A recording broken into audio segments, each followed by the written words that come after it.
Welcome to the Butterfly Effect. I'm Chris Horner. This is stage 2 of Volta Catalunya. 165 kilometers with a summit finish that's going up Volta 2000. That's 2,000 meters, so they're going to go up over 6,500 feet on today's stage, finishing at the summit. Now we saw a big-time battle against the number 2 and number 3 best rider in the world, Primož Roglič, who won yesterday's stage, and Remco Evenepoel, who came from about 10th position to give a run-up on the Slovenian's wheel to finish second on yesterday's stage. I told you today's stage was important. We'd see a big-time battle against those two riders, or we'd see those two riders neutralize each other out and possibly have a rider come from the back, get a little gap, and be able to take the race leader's jersey away from Primož Roglič here on Volta 2000.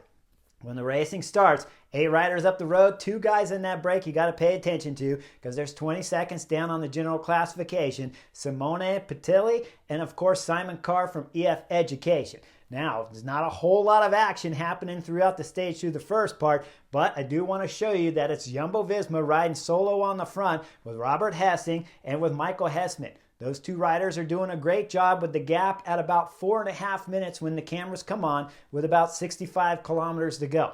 Now keep in mind, today's stage 2 sets precedent when we're talking about the Giro d'Italia and Primož Roglič and Remco Evenepoel battling it out there in the Tour of Italy. It's not important so much about your form being 100% in shape, but it is important about how these two riders will tactically battle against each other in the mountains in the Giro, and we're gonna get to see the first exposure of that here on stage 2.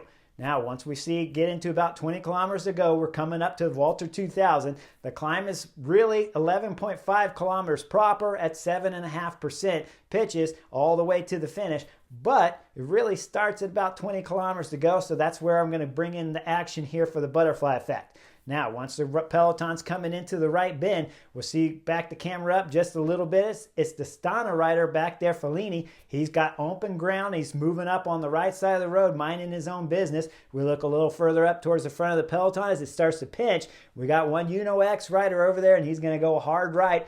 And when he does, he's going to bump it in to Ruben Thompson, FDJ. That's going to keep the Uno-X rider up, and he's going to go about his day like nothing happened. But the FDJ rider is going to go flying off through the peloton, the right side, and then he's going to nail the left hip there of Fellini, the Stana rider, who's then going to go over the barricade and land onto the sidewalk. We're going to see bodies and blockage of the road happening there, and we're going to see a bunch of riders panicking going on the sidewalk between Fellini, between the railing and the fencing there of the sidewalk, because they don't have any time to see if the Stana rider's okay. Trek Segafredo rider really came out the hardest. Kenny Elizon, he's going to abandon the stage with what looked like some kind of arm or wrist injury to me. Now the FDJ rider Ruben Thompson, he's got back on his bike. He's got a teammate with him, and you see the young kid going full gas to try to get back onto the peloton, and he will.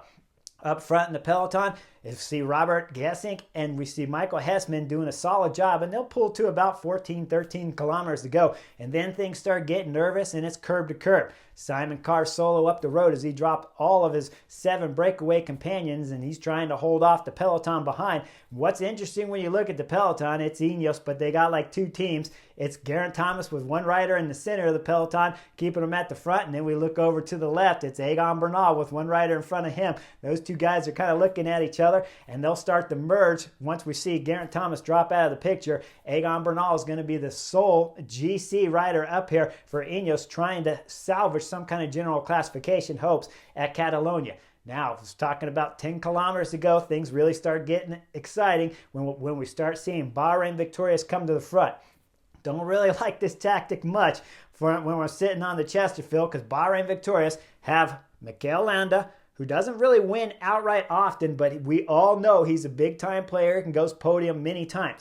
You have Wout Poels, who's a solid climber, has won many things throughout his career. And then you have Jack Haig, the Australian rider, who's capable of winning one-day races and placing high on the general classification. But in my mind, sitting on the Chesterfield, I don't see these 3 riders as big-time outright favorites, but yet they're getting on the front, trying to blow up the peloton. What we see with Rayner on the front doing full gas, I don't mind that kid pulling 100% hard, but then I'd like to see some chaos with some more attacking from Bahrain Victorious than just steady pulling. When Rainer pulls off, Wout Poels gets on the front, and he starts doing some damage. We look back at 9 kilometers to go. It's UAE Team Emirates Almeida that's having a big-time bike problem, as it looks like his gear stopped shifting and he's stuck in the 11-tooth cog. With that in mind, he's got to change bikes, and he's going to go over to the right side of the road and hail the car. Car will come out, and he'll change bikes, and he'll jump back on it, and it's Finn Fisher-Black, his teammate for UAE Emirates, that's on the front there for Almeida, trying desperately to get his team leader back up to the front. With that in mind, let's look at some pictures, because up front, Wout Poels was pulling hard enough to send Egan Bernal from Ineos at the back, and it's Almeida flying by. That's not going to be the only rider Almeida passes, as we know the Portuguese rider has some fabulous form, and his teammate Fisher-Black is throwing down for him. Next riders up, going to be 3 Jumbo-Visma riders. They already lost Hessink, and they already lost Hessman. Now, the next rider coming off the back is Koen Bouwman, as Fisher-Black is flying on the pedals. He'll pass Koen Bouwman, and then next up is going to be Steven Kruijswijk, the lieutenant for the Tour de France, for all the big-time favorites here on Jumbo-Visma. He's coming out the back early here on the climb, and Fisher-Black's got a display of force on the pedals. Next rider for Jumbo-Visma is going to be Tobias Foss, who did that amazing 1.5 kilometer lead out for Primoz Roglic on yesterday's stage 1. Fisher-Black's going to pass one more rider. It's EF Education, Jonathan Caicedo. That's all the way on the left side of the road. As he looks over, he's just thinking, man, I wish I had those legs as the Portuguese rider Almeida, because I saw Almeida stop, get off his bike, and now he's flying by me.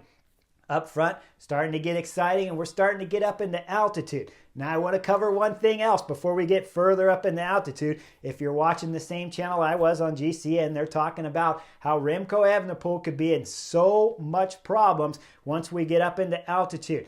I don't get it. I really don't get why they make such a big deal about altitude when you're racing in Europe. Now, when you're over in San Juan, like we saw in January with Remco Evenepoel, and we saw him do that big attack on stage 5, and then he blew up and lost the general classification, that was a different Remco Evenepoel, and it was a different kind of course.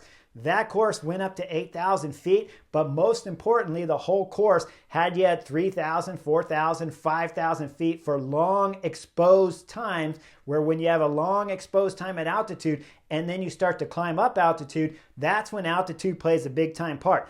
But when I'm racing, starting at sea level and then going up to 5, 6, or 7,000 feet, it doesn't have the big effect on me that it does if you're starting at 5 and then going up to 12. It's a big time difference. So when you're sitting there listening to the commentators talking about Remco Evenepoel could blow up on today's stage, I don't see it. This is not San Juan, where he's already above 3,000 feet, then solidly at 5, then racing up to 8,000 feet, where you can have that big effect. And it's not January, so he's not carrying a couple extra kilos. He's going to be fitter. He's going to be training harder, and we've seen him at UAE. And then, of course, we all know he's coming off of a couple weeks training camp there in Spain, racing at altitude and training at altitude and dropping kilos at the same time. So all the time when I'm listening to the commentators, I'm thinking, you guys are crazy. Have you not watched this kid? He is on flying form. He's fit, and this is not January, and we are not really at altitude. So let's get back into the action, because now we're starting to get a little bit higher in altitude, right? So, of course, Remco Evenepoel is supposed to fall apart at some point in time on today's Volta 2000 climb. Now, we start getting into it, and all of a sudden, after Rainer pulls off, like I said, Wout Poels was pulling on the front. It's 6.5 kilometers to go, and Simon Carr, EF Education, just got wrapped back up. So the peloton is all compact together and all racing for the stage win at this moment.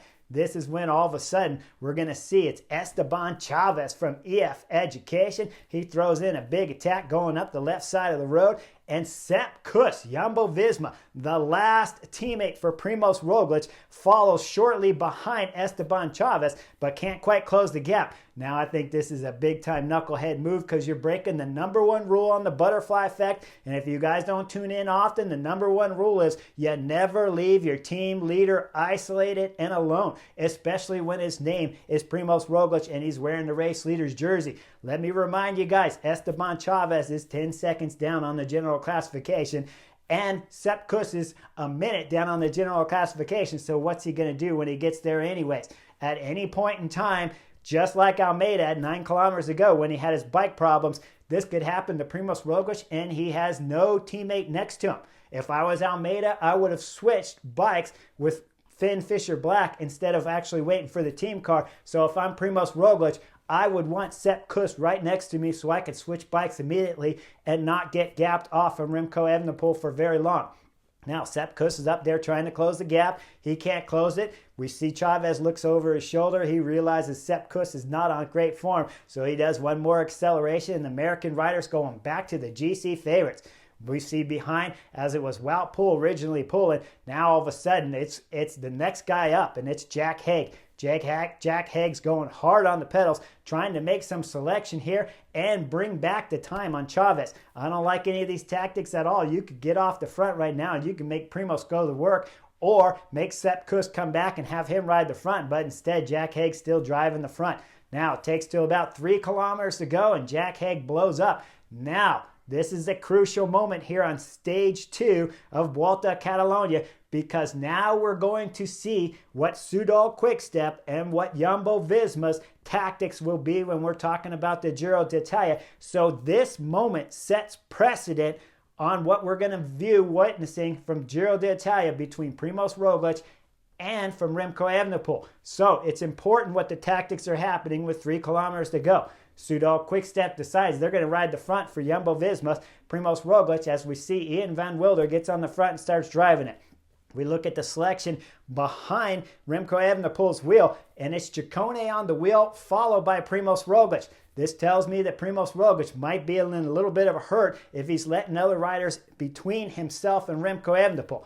Ian van Wilder's going full gas, and it's going to be at 2.1 kilometers to go. Mikel Landa's going to throw in a big-time attack to try to pay back his teammates that have already ridden the front most of the way at Volta 2000. Now that gap up front to Chavez at 4 kilometers to go. He added up to about 35 seconds, but now it started to come down from the work from Jack Haig and Ian van Wilder as the gap's down to about 20-25 seconds. All of a sudden, with Mikel Landa's attack at 2.1 kilometers to go, this is going to draw out Remco Evenepoel. Again, at this moment, Remco Evenepoel, this is setting precedent for Giro d'Italia. Sometimes you got to lose in order to win big later. And at this moment, he's telling Primoz Roglic, I'm willing to chase everything down. He goes full gas, starts getting the gap on all the GC favorites back there, with the exception of Ciccone and Primoz Roglic just holding on Ciccone's wheel. They wrap up Landa pretty fast. There's still a gap of about 15-20 seconds up to Chavez, when all of a sudden, Remco Evenepoel realizes no one's going to help him, so he shuts the gas down, right?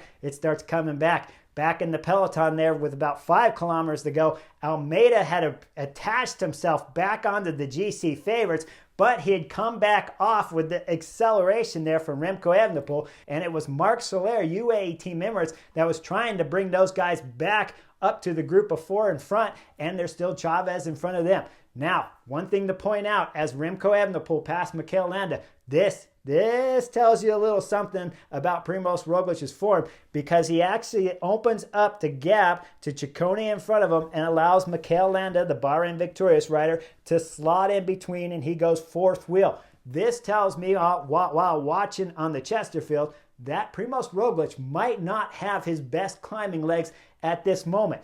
Now, as we see with the throttle off there from Remco Evenepoel, all the GC favorites from behind that were chasing, with Marc Soler on the front, will come back together. You got a couple Bora Hansgrohe riders in there with Jai Hindley and with Kian Uterbrook, who won last year's Tour de Leon. Now he's holding on for dear life back there as Soler's trying to close the gap up, but up front, Remco Evenepoel doesn't want to do any more work, and he backs off at about 1.5 K to go. So that group of favorites come back, and Almeida will find his way eventually back up to this front group.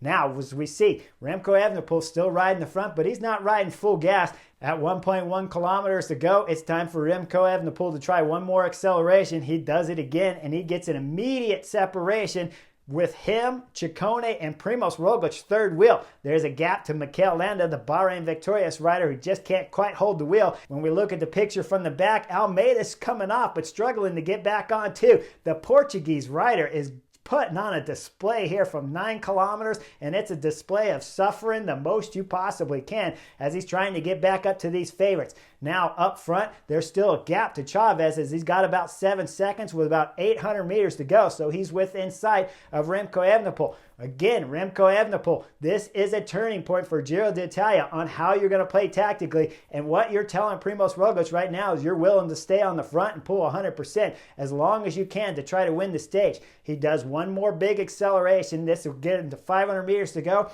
All of a sudden, Chavez is wrapped back up. We roll under 400 meters to go.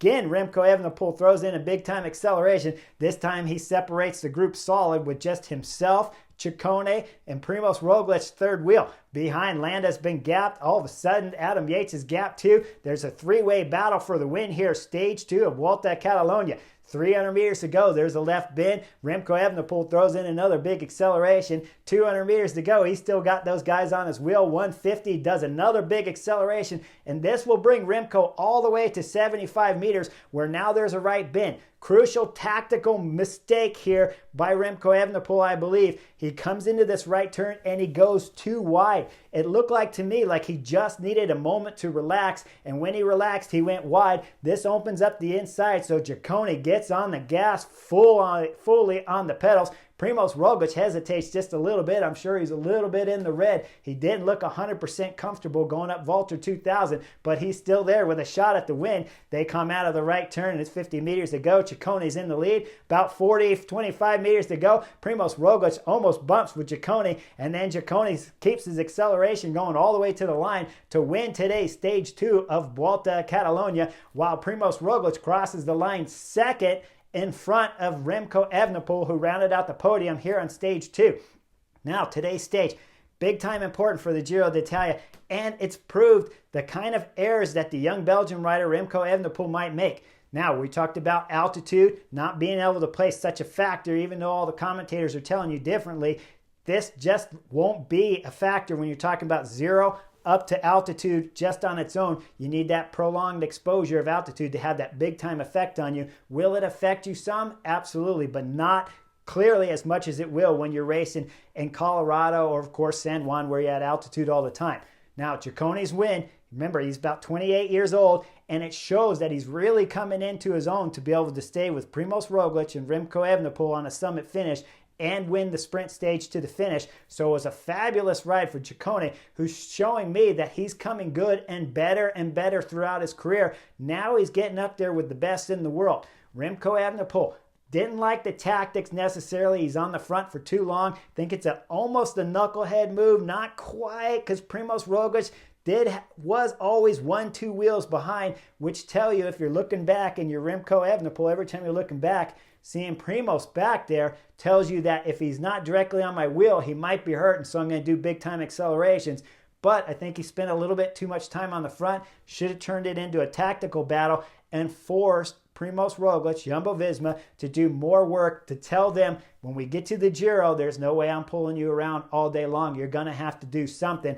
And if Chavez doesn't get brought back, is it really such a big deal putting Chavez in the race leader's jersey? That will 100% force Primoz Roglic to have to do some work on tomorrow's stage 3, mountainous stage here at Catalonia. So, big time precedent set here on stage 2 between Primoz Roglic and Remco Evenepoel. But in the end, Primoz Roglic stayed the calmest, always following the wheels. Remco Evenepoel trying to beat everybody up with pure force, but you're trying to drop the second best rider in the world.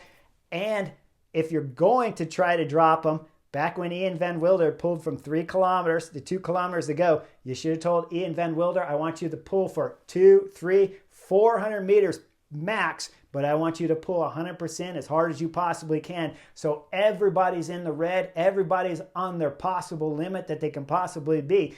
Because when I look at today's stage 2, especially at 1.1 kilometer, 900 meters to go, whatever it was, right in that area, after a big-time attack from Remco Evenepoel, when he couldn't dislodge Ciccone or Primoz Roglic because they're a little bit on the rivet, but not quite.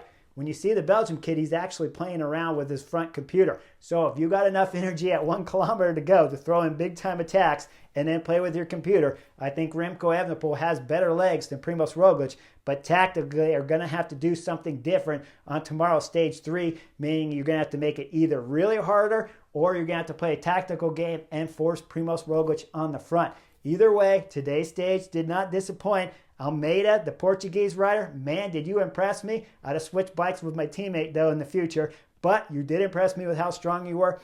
UAE Team Emirates did a solid job with Adam Yates after yesterday's crash. And of course, Ciccone, who won today's stage. Ooh, man, that was money. Good job riding for Trek Segafredo. Make sure you guys like and subscribe. I'll see you on the next edition, which is going to be tomorrow, stage 3 of Volta Catalunya, when we get back into the mountains. Like and subscribe, and I'll see you real soon.